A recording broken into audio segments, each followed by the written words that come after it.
বন্ধুরা, অর্চনা হোম কিচেনে তোমাদেরকে স্বাগত জানাই। আমি আজ তোমাদেরকে দেখাবো কই মাছের পাতলা জিরে বাটা ঝোল বানানোর রেসিপি। তো কই মাছের ঝোল বানানোর জন্য কই মাছগুলো ভেজে নেওয়া হয়েছে। দেখো, কই মাছগুলো ভাজার পরে রেখে দেওয়া হয়েছে একটা পাত্রেতে।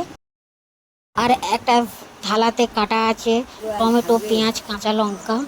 আর তারপরে কড়াইতে তেল দেওয়া হলো, সরিষার তেল।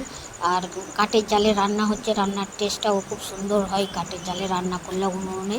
তো তেলটা গরম হতে আর তাতে দেওয়া হচ্ছে পাঁচ ফোড়ন। তো পাঁচ ফোড়নটা দিলে ওর সেন্টটা খুব সুন্দর আসে আর টেস্টটাও খুব সুন্দর হবে। তো তারপরে পেঁয়াজ, কাঁচা লঙ্কা, টমেটোও দেওয়া হবে, দিয়ে একসঙ্গে হবে। তো সত্যি বলছি, এর স্বাদ খুব সুন্দর হয়। আর দেখো, জালটা খুব সুন্দর, একদম কাঠের জালে হচ্ছে, তো খুব সুন্দর হবে। তো কড়াইতে পাঁচ ফোড়নটা দেওয়া হলো, তো দিয়ে দেখো তেলের উপরে পাঁচ ফোড়নটা দিতে কত সুন্দর একটা গন্ধ বার হচ্ছে। আর তারপরে পেঁয়াজ, কাঁচা লঙ্কা, টমেটোটা দেওয়া হলো, দিয়ে নাড়া হচ্ছে। তো যদিও টমেটোটা একটু পরে দেওয়া হবে, তো টমেটোটা তুলে রাখা হয়েছে, পেঁয়াজ কাঁচা লঙ্কাটা দেওয়া হয়েছে, দিয়ে নাড়া হচ্ছে। আর পেঁয়াজগুলো একদম তেলের উপরে হালকা চুপসে চুপসে যাবে, তারপরে টমেটোটা দেওয়া হবে। দেখো, টমেটোটা দেওয়া হয়েছে আর টমেটোটা দিয়ে নাড়া হবে। টমেটো দিলে তরকারির স্বাদটা আরও সুন্দর আসে। আর এর সঙ্গে কিন্তু ধনে পাতাটা ও দেওয়া হবে। তো ধনে পাতাটা পাতলা জিরে বাটা ঝোলে খুব সুন্দর লাগে।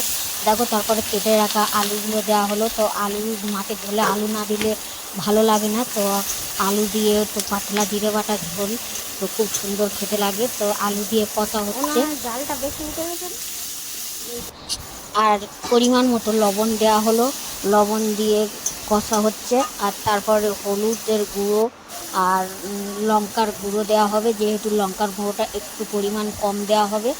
তো কাঁচা লঙ্কা আছে আর পাতলা জিরে বাটা ছিল, তো ওই জন্য লঙ্কার গুঁড়োটা কম দেওয়া হবে। তো হলুদের গুঁড়ো দেওয়া হয়েছে, তারপরে লঙ্কার গুঁড়ো দেওয়া হচ্ছে। দেখো, দিয়ে এটাও ভালো করে কষা হবে, আর কষাটা খুব সুন্দর হবে। আর একটু করে জল দিতে হবে, জলটা দিলে তবে কষাটা ভালো হয়। তো দেখো, তারপরে এরকমভাবে কষতে কষতে একদম পুরো আমাদের তরকারিটা হয়ে আসবে। আর তারপরে আমাদের তরকারি কষার পরে জল ঢেলে দেওয়া হলো। জল ঢালতে তরকারির কালারটা কত সুন্দর হয়েছে দেখো। আর এরপরে কিন্তু আমাদের ধনে পাতাটা পড়বে, তবে ধনে পাতাটা একটু ফোটার পরে ধনে পাতাটা দেওয়া হবে। আর তারপরে কড়াইতে চাপা দেওয়া হলো, চাপা দিয়ে কড়াইতে তুলে দেখা হচ্ছে। তো দেখো কত সুন্দর তরকারিটা ফুটতে, কালারটা কত সুন্দর হয়েছে। আর খুব সুন্দর উনুনের জালে ফুটছে। তারপরে ধনে পাতাটা দেওয়া হলো, ধনে পাতাটা দিয়ে একদম ফোটানো হচ্ছে। আর তারপরে জিরে, সর্ষে, ধনে বাটা সেটা দিয়ে দেওয়া হলো। তো এইটাই জিরে বাটাটা খুব সুন্দর ফ্লেভার লাগে জিরে বাটার তরকারিতে।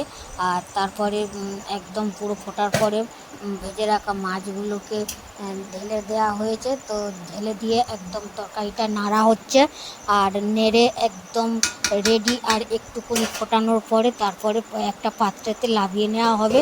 তো তার জন্য একটুখানি চাপা দিয়ে কড়াইতে বসিয়ে রাখা হলো। তারপরে কড়াইতে পাত্রটা খুলে, তো দেখো একটু পরে দেখালাম, দেখিয়ে আবার একটু চাপা দিলাম, দিয়ে আবার খুলিয়ে দেখাচ্ছি। দেখো, একদম পুরো হয়ে এসেছে আমাদের তরকারি কই মাছের পাতলা জিরে বাটা ঝোল। তো কই মাছের পাতলা জিরে বাটা ঝোল আমাদের একদম পুরো লাবিয়ে নিয়েছি। আর একদম লাবিয়ে একদম একটা পাত্রেতে রাখলাম। দেখো কত সুন্দর, একদম রেডি।